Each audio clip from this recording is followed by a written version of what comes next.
also EduWatch, partnering to deal with the situation. But joining me now is Shivera Zanjera, who's the Regional Manager, Greater Accra, Volta and OT for Action Aid, Ghana. And also we have Sahadatu Ali, who is Research Associate and also a Re-Entry Project Team Lead at the Africa Education Watch. It's good to be talking to you all at this point. And let's first of all start off with this issue of teenage pregnancy. How bad is the challenge for us as a nation?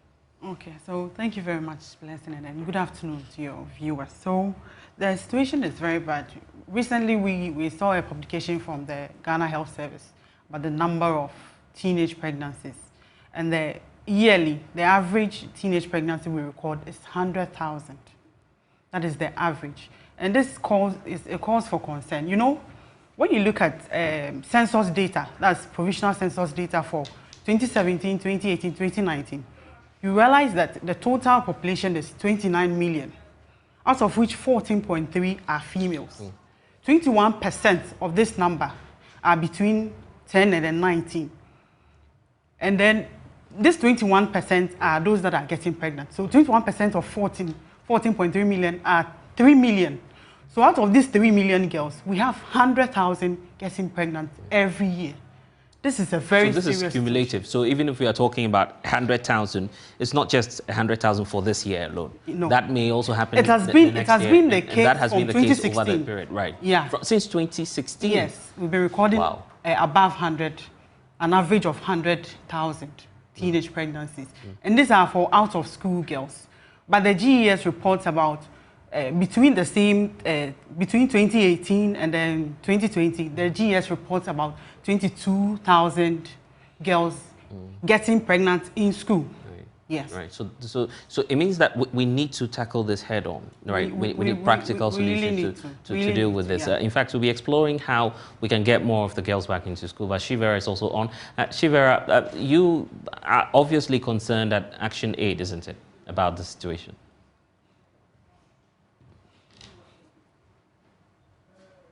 If you can unmute for us, we're having challenges hearing you, so if you could unmute for us and then make your point there.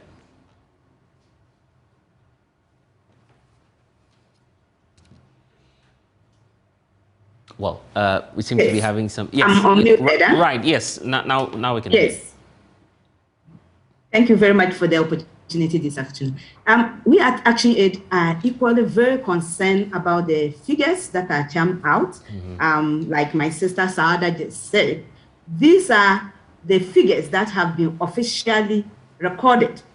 Many more figures, girls are falling out through the cracks. And for that matter, as a developing nation that is concerned with youth development and looking at our provisional census, the youth is quite huge, and so we really need to look at this holistically and more importantly, target effectively to ensure that yes, we are not leaving any segment of our population out.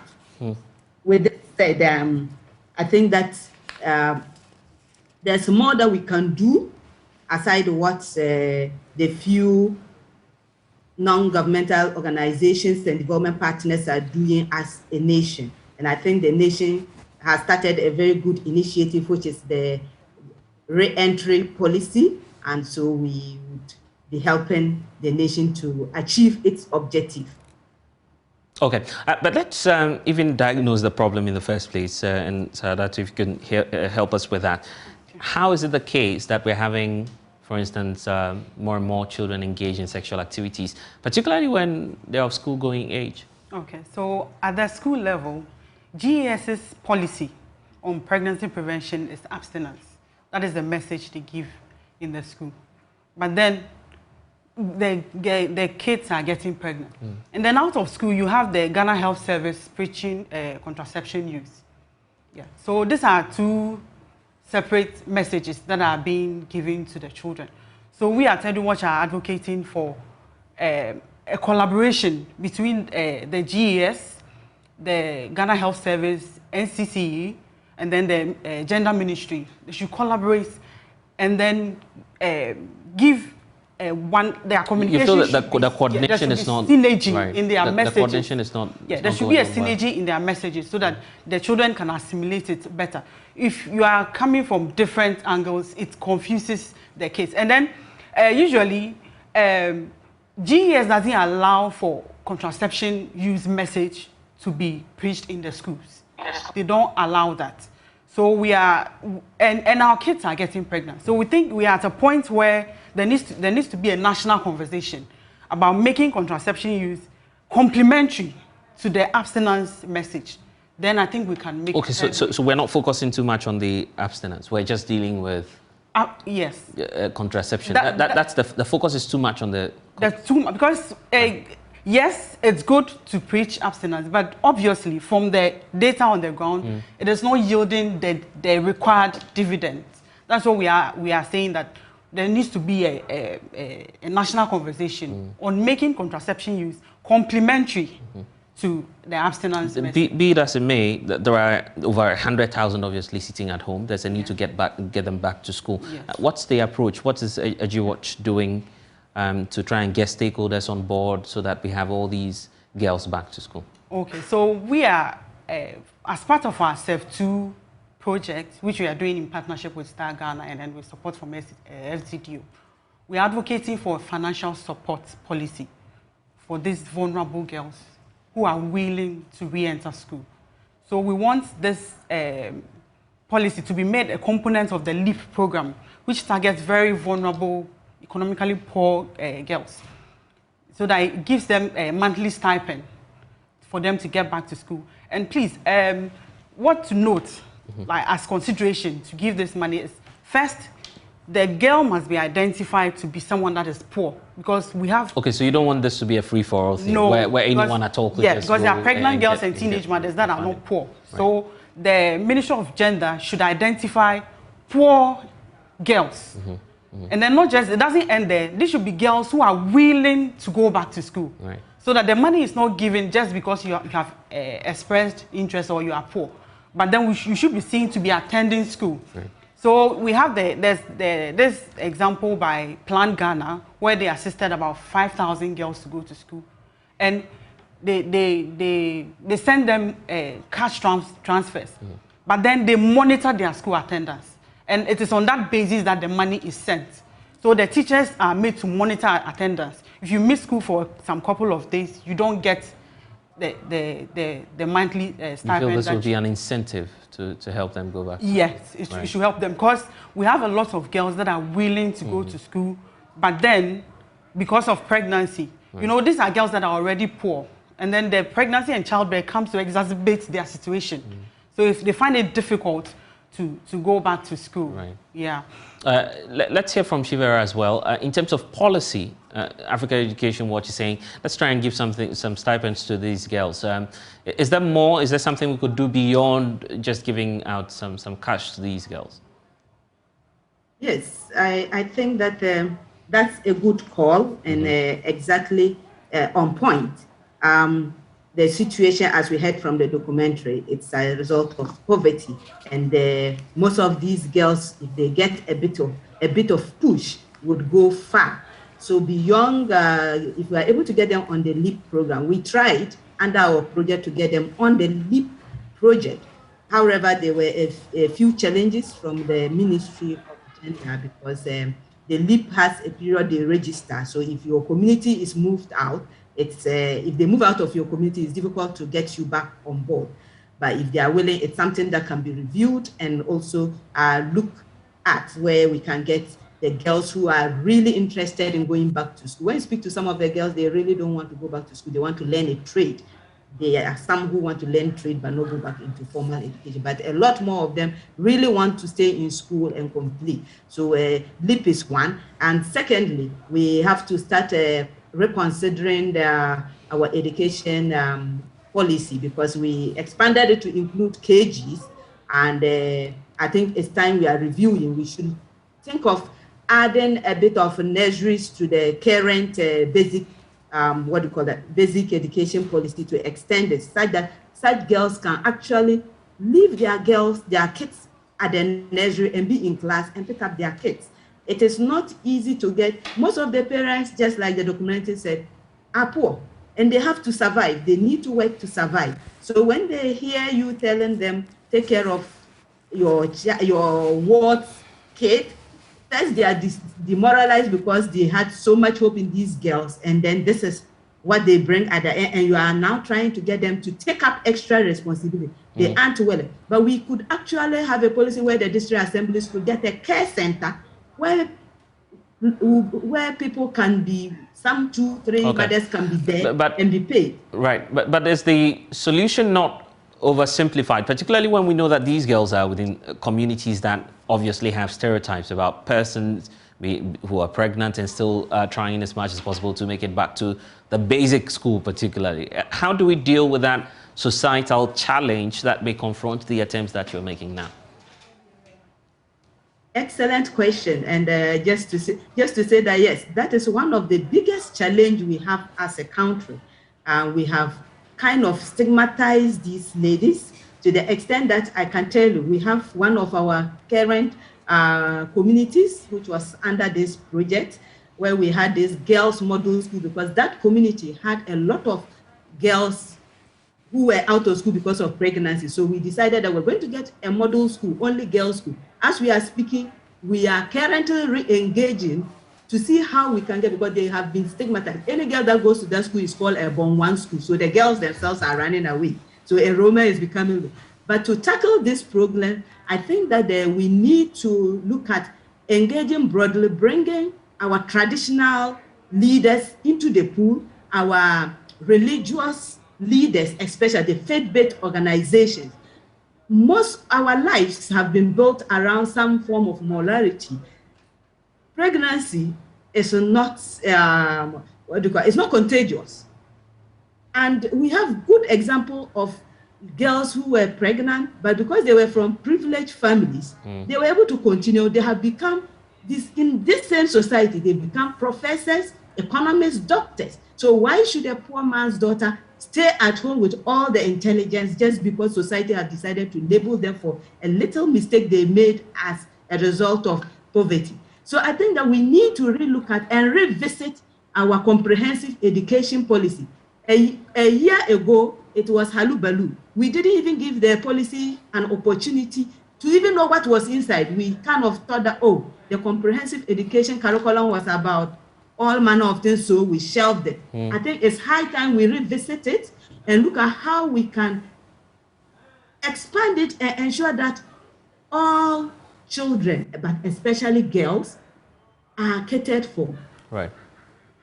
So that we can keep all the girls in school. Yes. Okay, so that is also here in studio with us. But there's one concern about parents as well and how they can help this agenda work. What do you feel parents out there should be doing about this? Okay, so from the re-entry policy and then the back-to-school campaign, which was part of government's COVID-19 resilience strategy, you realize that parents were involved in the whole plan, where GES's awareness creation and then psychosocial support targeted parents too, besides just school children. It targeted parents, created awareness on how there's a need for them to help these pregnant girls, and then also assured them that when they support these girls to come to school, the school environment is friendly and they are going to accept them. So this kind of puts the parents' mind at ease and then helps the child to go to school. And then please let me mention this. This advocacy for these girls to get to school is hinged on our constitution, Act 38, Clause 4 of our 1992 constitution. It gives a responsibility to the government to provide access for all children. Basic education. Yes. Right. And then when you come to the Education Act 778, then there is the Children's Act 550. It guarantees the right to education for all children, basic education. But then when you move to the SDGs, which we've signed on to, it means that our government is committed to ensuring that goal 5 is attained, which is ensure that all children attain basic and then secondary education by 2030. So it is based on this. 2030, you mean? Yes, 2030. So it is based on the context of this constitutional responsibility for government to provide access for all children, and then the constitutional provision that guarantees the right to education for all children, and then this SDG that we have signed on to. That is why it is important for government to ensure that every girl, especially these pregnant girls, they enroll and then complete the full course of basic education. And we'll be certainly on the lookout for that. But as we obviously wrap up on this conversation, let's take your final thoughts on this. Let me start off with you, Shivera, on this. Where do we go from here, and how do we achieve results? Great. So, yes, the call has just started. This is the beginning. I think that just like my colleague in studio said, we need to intensify the education targeting all segments of society. We need a high level collaboration between the Ministry of Health, the Ghana Education Service, and the National Commission on Civic Education. We need to synergize the message and not confuse them. We need to also go beyond the sensitization and to target ensuring that we provide some economic support to vulnerable girls especially, but also ensure that we provide infrastructure appropriate for the girls to be comfortable. Right. We can't forget about the teaching population. They are a key block if the re-entry policy would work effectively. We need to ensure that all teachers are trained on how to handle these girls. They are already vulnerable, and when they return, they need special care. And so we can't leave the teaching body out of this policy. I think if we are able to do some of these things, yes, we'll be going far to ensuring that all girls stay and complete school. And obviously, we are all looking out for the best. Let's also come to you. Let me be diabolical here a bit.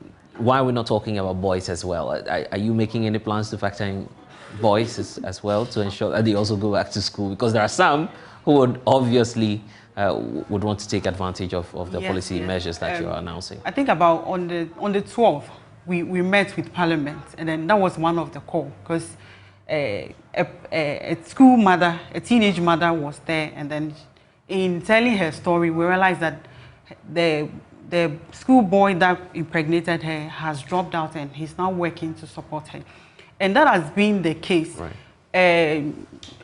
I think when we were monitoring school reopening last year, we went to the coastal regions, and then as we identified the girls that had not reported to school due to pregnancy, we also identified that these girls were being impregnated by their classmates. Okay, and some of them have to stop due to stigma, which the GES's re-entry policy is working on. Some have to work, and then, so yes, there are conversations around that. But then, in Ghana, when we talk about gender, our gender policy is to ensure that there are more girls. More girls enroll. Because already we have more boys in, as you believe. Yes, so that is our policy. Okay. So that's what we are concentrating on. Yes, there's a need for the boys to be there. But then let me also mention that we are on this policy for financial support for the teenage mothers and the pregnant girls. We are engaging Parliament. Okay. We are also engaging the ministry. Yes, we are aware that there are austerity issues and then budget cuts and all that. But then we are hoping that this policy will be looked at and then implemented. Yes. Right. Thank you. Zanjira Sadatu, right? No, Ali Sadatu. Ali Sadatu for joining us. And also Shivera joined us via Zoom. When we return here on The Pulse, we have so much more coming your way. Stay with us. Others.